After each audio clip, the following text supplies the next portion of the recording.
अस्सलाम वालेकुम नाज़रीन, डॉक्टर दानिश रियल फोकस के साथ हाजिर है। वैसे तो कराची और मुल्क के दीगर हिस्सों में जो हालात हैं वो सब आपके सामने हैं। मुसलसल बेरोज़गारी बढ़ रही है, मुसलसल महंगाई बढ़ रही है, मुसलसल जो है वो बिजली का बिल बढ़ रहा है, पेट्रोल की कीमतें बढ़ रही हैं, ये सब मुसलसल हो रहा है। अच्छा, बोझ पूरा पाकिस्तान उठाए तो भी सही है, चलें मान लेते हैं, लेकिन 98% जो लोग हैं पाकिस्तान के जो मेहनत करके हलाल से अपनी रोज़ी कमाते हैं उन्हीं पे बोझ आता है। इवन बिजनेसमैन में ट्रेडर हैं, सर्विस सेक्टर के लोग हैं, एग्रीकल्चर्स के लोग हैं, एग्रीकल्चर्स के लोग अरबों रुपए कमाते हैं, लेकिन वो किसान को वही 2 रुपए देते हैं बेचारों को। तो किसी ने कहा कि जी अब एग्रीकल्चर्स पे टैक्स लगेगा, यानी इनकम पे टैक्स लगेगा, तो आप जितना कमाएंगे उतना आप परसेंटेज दें, उस पर हुकूमत लगा दे। सर्विसेज सेंटर पे जो है वो आपका डॉक्टर, इंजीनियर, वकला, जो बहुत बड़े बड़े लोग हैं वो करोड़ों रुपए कमाते हैं, उनकी एक फ़ीस होती है, करोड़ों रुपए की फ़ीस होती है वकला की, 2.5 करोड़ 3 करोड़, लेकिन वो छुपा कर रखते हैं उन पैसों को, और उन पर कोई केस, आप केस पे डाल दें, मालूम करें इनके केस कितने हैं, अंदाज़ा हो जाएगा। तो उन पर ना डॉक्टर्स पे ना आपके वकला पर जो सर्विस सेंटर करोड़ों रुपए कमा रहे हैं उन पर टैक्स नहीं है।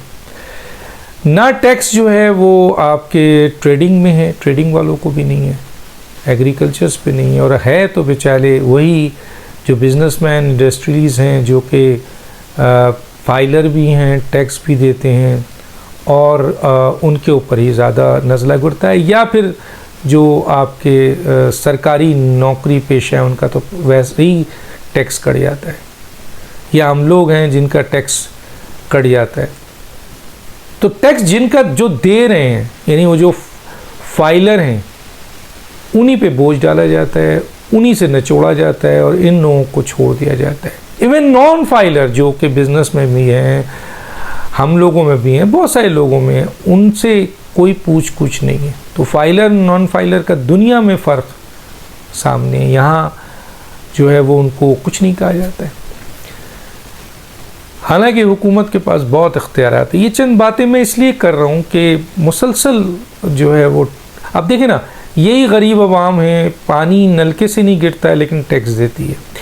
सुबह 6 बजे से लेकर रात के 12 बजे तक ये काम करते हैं, उसमें ये सिगरेट पिएं, माचिस की तीली जलाएं, कहीं से पानी पिएं, किसी जगह सफ़र करें, कोई सामान ख़रीदें, कोई खाना खाएं, कोई रोटी लें, कोई चीज़ करें।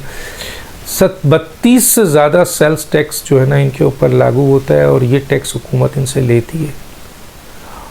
और इसके अलावा बिजली के बिल में अब आप देख लें किस किस किस्म की चीज़ें जो हैं वो शामिल हो गई हैं। तो ऐसी सूरत हाल में किस किस किस्म की चीज़ें शामिल हो गई हैं, ऐसे ऐसे टैक्स आ गए जी जो बेचारे मसलन उनका कोई कसूर ही नहीं है। ये तो एक हो गई। और मरात याफ्ता कौन है? 2% जो अमीर से अमीर हो रहे हैं, जिनमें हुक्मरान भी हैं, ब्यूरोक्रेट्स भी हैं, टेक्नोक्रेट्स भी हैं, आपके जनरल्स में भी हैं, जजेस में भी हैं, सब ऊपर के तबकों में, मीडिया में भी हैं, जो खा रहे हैं, दबा के खा रहे हैं। एक तरफ इन टैक्सों के पैसों को आके लूटते हैं, ये डेवलपमेंट फ़ंड के हवाले से लूटते हैं, जबकि इन लोगों का कोई नहीं। दूसरा जो आपके जो भी एग्रीमेंट्स होता है उसमें लूटते हैं, बाहर से आता है एग्रीमेंट्स होता है, हर जगह ये खा रहे हैं। अब सवाल ये पैदा होता है कि जी कराची, जो कि अब कराची में मैंने जो देखा, आंसू निकल गया आँखों से।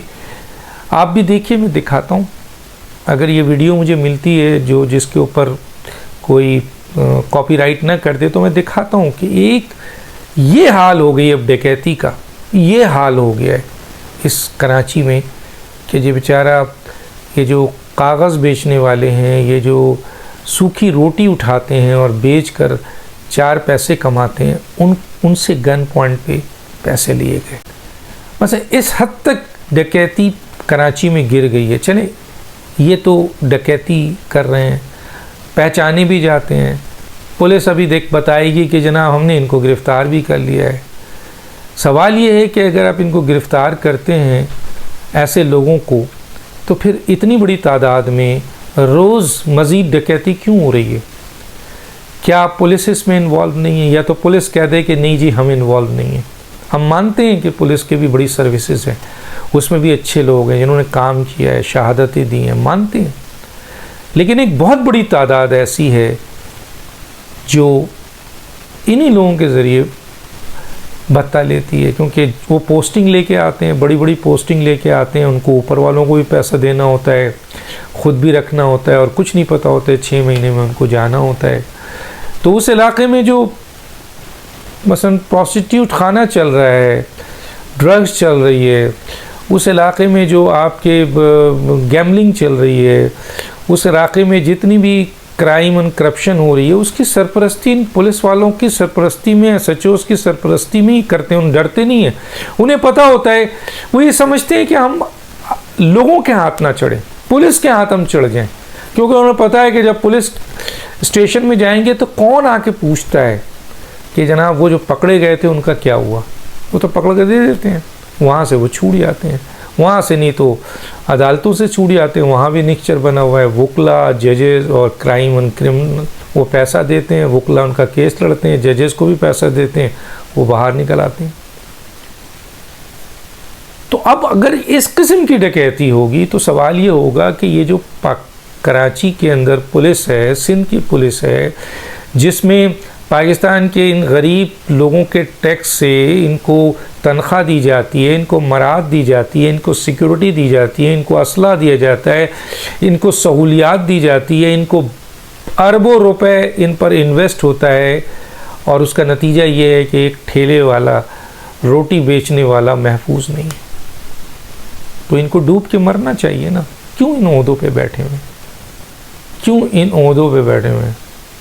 पूरा का पूरा निज़ाम, इंतज़ामिया पूछे ना, आए निगरान वज़ीर आला आए हैं जनाब, जज साहब हैं, और ये आए हैं जनाब इंटीरियर जो मिनिस्टर हैं होम यहाँ के हारिस साहब, यानी वो ब्रिगेडियर रहे हैं। तो पकड़ें, दें, निकालें। हमने सुना है कि अब सिंध के अंदर जिन लोगों ने भी करप्शन किया, हालांकि ये बड़े वाइट कॉलर करप्शन है, लेकिन फिर भी पकड़ा जाएगा, हम इंतज़ार कर रहे हैं। एक तरफ तो ये हाल है, दूसरी तरफ आप कराची से लेते हैं रेवेन्यू, तकरीबन कराची से आप, कहा जाता है जो यहाँ आदाद शुमार दिए जाते हैं, वो कहते हैं 65% से ज़्यादा हम मरकज़ को देते हैं और 85% से ज़्यादा सिंध को देते हैं, और आज से नहीं काफ़ी अरसे से देते आ रहे हैं, और सबसे ज़्यादा कराची देता है। और वो ये कहते हैं कि हमें तो 8 से 10%, एक तरफ 60 से 65% मरकज़ को देते हैं, 80 से 85% आपके सूबे सिंध को देते हैं, और कराची के लिए 8 से 10% आ जाता है पैसा, और वो पैसा भी करप्शन की नज़र हो जाता है।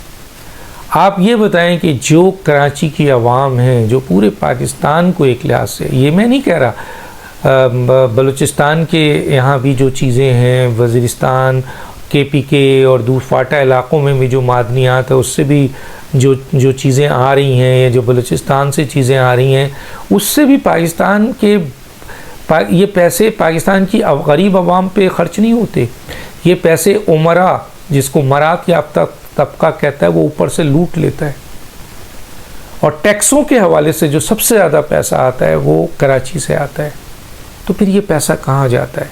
क्योंकि कराची के अंदर जो सड़कें हैं, टूटी हुई सड़कें हैं, इंफ्रास्ट्रक्चर तबाह है, क्राइम एंड करप्शन बढ़ा हुआ है, ज़मीनों पे कब्ज़े होते हैं, आपके पानी नहीं मिलता है, गैस नहीं मिलती है, बिजली नहीं मिलती है, और बिलों की वो जो रेट है वो बढ़ता जा रहा है, तालीम तबाह हो रही है, सेहत तबाह हो रही है, इदारे तबाह हो रहे हैं। इसके अलावा जो ज़रूरियात आम आदमियों के लिए जो ज़िंदगी की सहूलियात है वो इनको नहीं मिल रही है, हालांकि ये अपने हिस्से से ज़्यादा रकम मरकज़ और सूबों को दे रहे हैं, लेकिन कराची को कुछ नहीं मिल रहा है। बल्कि उन पर मज़ीद दबाव डाला जा रहा है। तो फिर हमने ये देखा कि अब ताजिर बरादरी या कराची के लोग रिएक्ट कर रहे हैं, फाड़ के फेंक रहे हैं आपके बिजली का बिल, और अगर कोई काटने आ रहा है तो उसकी पिटाई भी कर रहे हैं। अभी ये स्टार्ट है। मैं कह रहा हूँ उन लोगों को जो पाकिस्तान का दर्द रखते हैं, जो पाकिस्तान की कौम का दर्द रखते हैं, जिनके पास सलाहियत और इख्तियार है, मैं उनको इंतबाह कर रहा हूँ कि अभी ये स्टार्ट है। कराची के लोग बाशऊर हैं, पढ़े लिखे हैं और सब्र करने वाले हैं, और बहुत सब्र किया है उन्होंने, लेकिन अब हद हो रही है, अब हद से निकल रहे हैं। अब वो ये बर्दाश्त उनसे नहीं हो रहा है, क्योंकि अब पैसा उनके पास नहीं है तब भी वो देते हैं, और उनके ही ऊपर सबसे बड़ा जुल्म है कि उनको ना पीने का पानी मिलता है, ना गैस मिलती है, ना बिजली मिलता है। आप देख लें, मालूमात कर लें, तबाह हाल है। और जो मरात याफ्ता तबका है उसको पानी भी मिल रहा है, गैस भी मिल रही है, उसके कम बड़ी बड़ी जो उनके बंगलोज़ हैं उनमें सब चीज़ें डायरेक्ट लाइन जाती है पानी की। तो कराची के अवाम के लिए जो मंसूबा है, इतने अरब रुपए आते हैं, इतने अरब डेवलपमेंट फंड पे आ जाते हैं, कोई कराची के मैंने कराची के चंद लोगों से बात किया, उन्होंने कहा कि जी हमने तो सब पर भरोसा किया, MQM पे भी किया, PTI पे भी किया, पीपल्स पार्टी पे भी किया, जमात इस्लामी पे किया। ठीक है, जमात इस्लामी के साथ उनको वो कहते हैं इतना वक्त उनको नहीं मिला, लेकिन हमने जो सियासी लोगों पर भरोसा किया उन्होंने हमारा भरोसा तोड़ा है।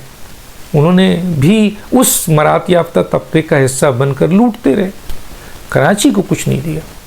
आज कराची के लोग इस नतीजे पे आ चुके हैं कि हम जो ये पैसा देते हैं, हम जो ये रेवेन्यू देते हैं, हम जो ये टैक्स देते हैं, हम भी क्यों मांगे?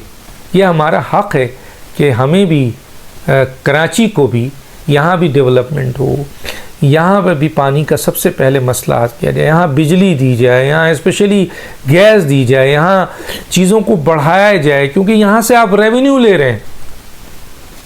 तो अगर ऐसा नहीं हुआ आने वाले वक्त में तो फिर लोग ये कहते हैं कि फिर खुदा न खास्ता सिविल, जिस तरह ये नाफरमानी सामने आ रही है, सिविल डिसोबीडियंसी नज़र आ रही है, लोग थक गए हैं, लोगों के पास अब सकत नहीं रही है, खुदकुशी कर लें वो भी हो रही है, या फिर वो खड़े हो जाएं कि अब हम पैसा नहीं देंगे, कराची से टैक्स कलेक्ट नहीं होगा जब तक कि कराची को वो तमाम सहूलतें ना दी जाएं जिसका वो हक़दार है, भीख नहीं, उसका हक़दार है, उसको हक़ दिया जाए। तो ऐसी सूरत हाल हो गई तो फिर हुकूमत अरबाब इख्तियार क्या करेंगे? क्या ज़बरदस्ती अपने लोगों से, कराची के लोगों पर गन तान के आप पैसे लेंगे? अगर उन्होंने अपने सब्र का पैमाना लबरेज कर दिया, जो अभी तक नहीं है, अभी तक वो बर्दाश्त कर रहे हैं, तो खुदा के लिए वो लोग जो अरबाब इख्तियार हैं, जो हुकूमत में आते हैं, वो समझ जाएं, कराची को कराची का हक़ दें, यहाँ के लोगों की सहूलियात का और यहाँ के लोगों की जो डिमांड है जायज़, वो पूरी की जाए, वरना हालात बहुत ख़राब नज़र आ रहे हैं। तो दानिश को याद दीजिए। अल्लाह हाफ़िज़।